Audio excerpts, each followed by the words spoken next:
Добрий день.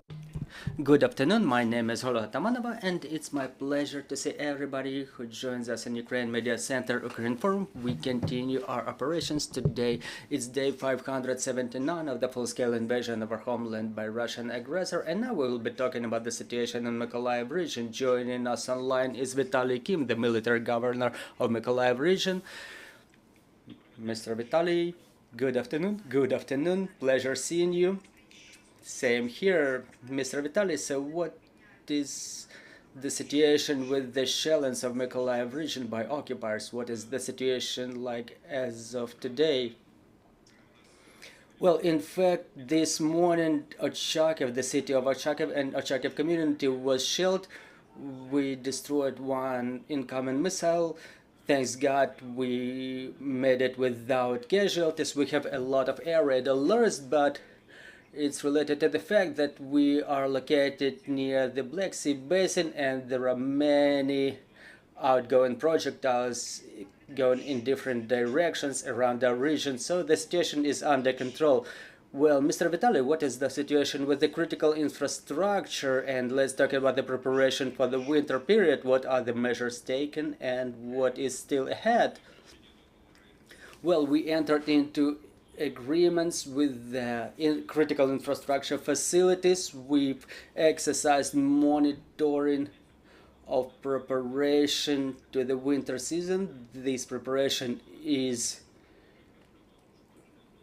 being finalized yet. We reconstructed the facilities of critical infrastructure that were destroyed last winter. We are ready. Well, it's reconstructed 99%. For the time being, we don't have subsidies for the timber. However, all the logistic ways are already developed. Now we're testing, well, not testing, but I apologize. We're training here. We're training in our critical infrastructure facilities for emergency situations.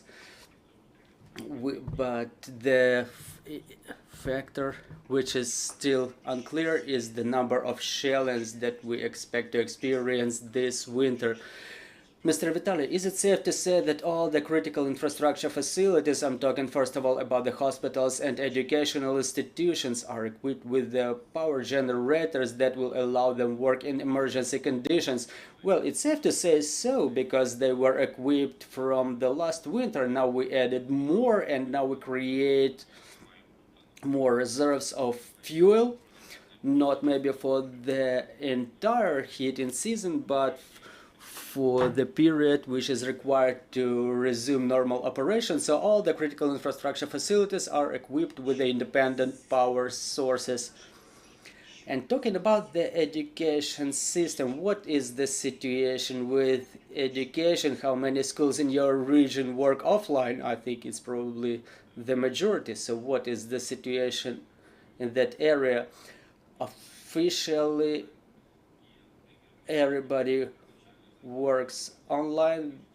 There are a couple of schools working in combined format. The situation is better in terms of shelters, in compliance with the standards of our set forth by our legislation. We need more funds to equip the shelters. The situation is still dangerous. We are unable to open the schools for offline curriculum. Mr. Vitalii, I wanted to ask you about the guerrilla movement, the resistance movement in Kherson region, in Crimea. If you can give us a couple of comments on their activities, how efficient are they for the time being? I can say that the guerrilla movement keeps growing. The people start understanding that the Russians circumvented them, and they contact more and more with the Ukrainian armed forces, providing more information and help Most of all, here we're talking about the youth who is very active in such operations, and the situation gets to the better. This is why the efficiency of guerrilla movement operations, including in Crimea, has grown significantly recently. As you may see, some, not maybe all, but some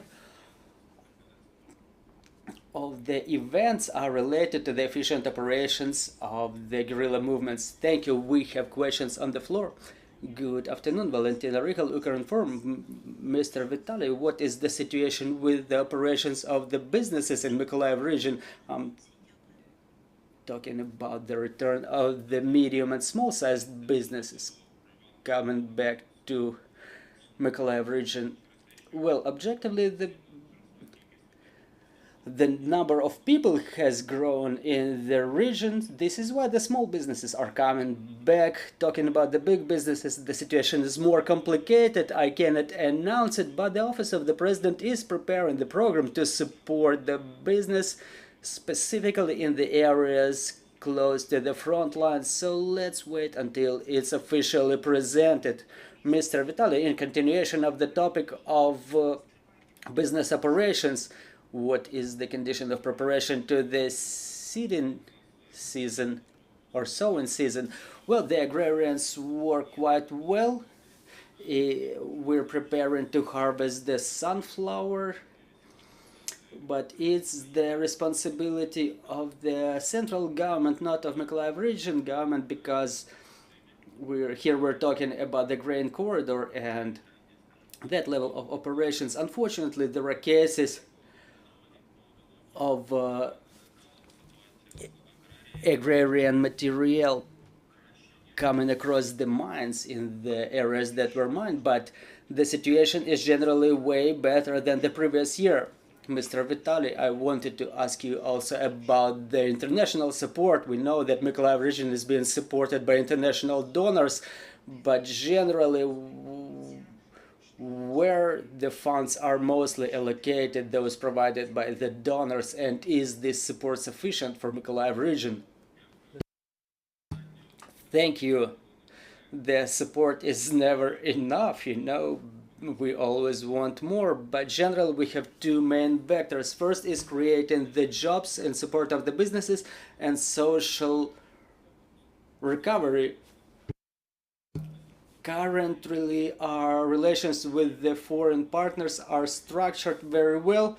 We have the facilities that are about to be recovered. We know at whose expenses, so the recovery is underway. The international partners continue supplying the machinery to replace the material that was stolen by the occupiers. We redistributed among the communities to make sure that the communities that were mostly affected could recover the soonest possible. I'm talking about the trash trucks, cranes, that there is a tower, I think 32 meters for regional electric power distributor to support them in repairing of the aerial lines. The last year we had 23-meter tower only.